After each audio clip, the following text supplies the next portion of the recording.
Janet Diane Moria Swerdlow with another edition of HealthyLivingForExpansions.com. Today I am going to show you how to make my corn dog casserole. So I have in my bowl already 1 cup of cornmeal.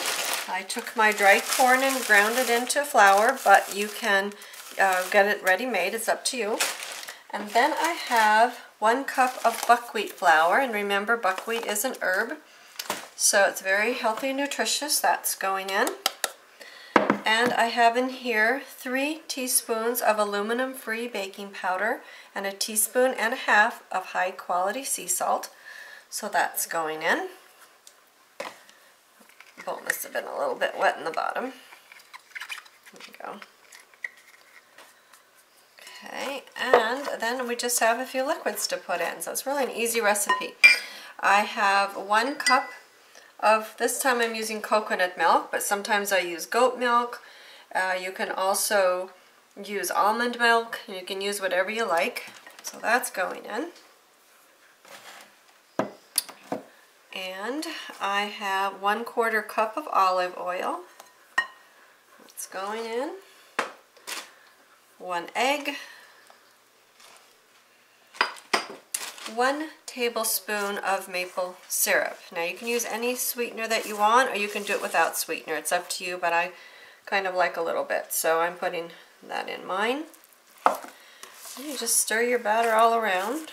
It's pretty easy. In the meantime, I'm heating my oven to 425, and I also have out a 9x12 pan, which I've sprayed with coconut oil on the bottom. Now all we're going to do is we're going to mix in some hot dogs once we get this done. But I will tell you, you can mix in whatever you like. You don't have to use hot dogs. You could use other kind of meats. I use the Great Organic Hot Dog by Applegate, 1.5 pounds.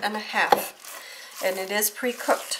So if you decide you want to put other meat in here, be sure you cook it.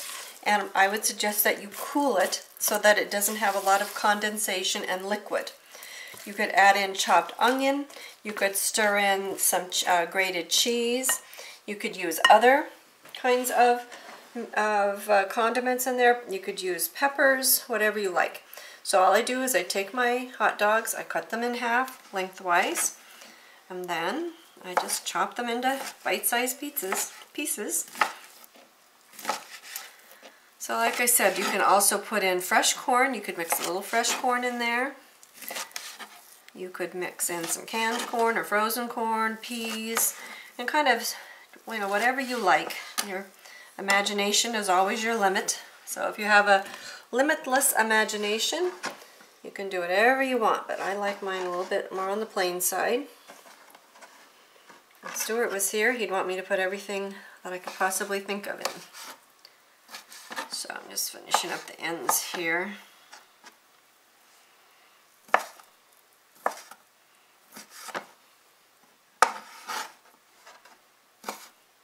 And you could also make them into muffins if you like, if you want individual servings, but this is what I'm doing. There's the rest I chopped up before. So we just stir that in. And you can see that really I'm just coating the hot dogs with the batter.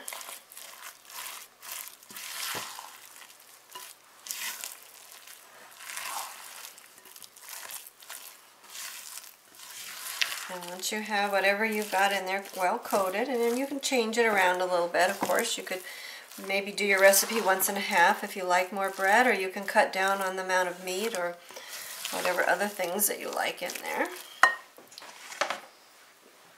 I have my pan all ready to go. My oven's already heated, so I'm just going to put this in.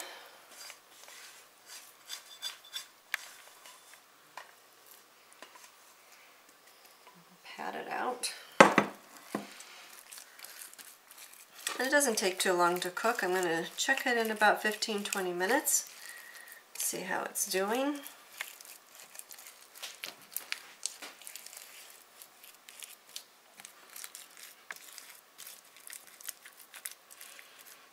And then we just cut it into squares, and some people like it plain, some people with mustard, some people with ketchup, maybe a little bit butter.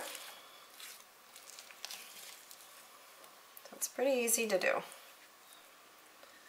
So my oven's heated, I'm going to pop it in, set my timer for about 15 minutes, and we'll come back and we'll check it. Alright, so it's been about 15 minutes. Let's go ahead and pull this thing out. Feels good. I'll do my toothpick test. Yeah, it comes out clean. So it's done. Now, of course, when things are really hot, they're more crumbly, but what I do is I cut this into about 12 pieces, so I like to cut it while it's hot. So it's easy enough to do.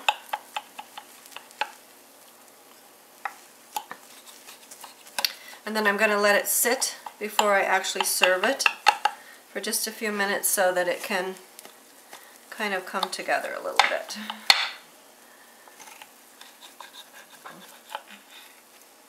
So 12 pieces, each one has approximately 20 carbs the way that I've made it. But it's going to crumble when you take it out. It's just what's going to happen no matter what you put in it, unless you put more bread, which you can do that. If you want more cornbread, just double your recipe or 1.5 it until you get it the way that you like it. But I don't want to have a lot of carbs with whatever it is that I eat. So that said, I want to thank you for joining me, Janet Diane Moria Swerdlow, another edition of HealthyLivingForExpansions.com.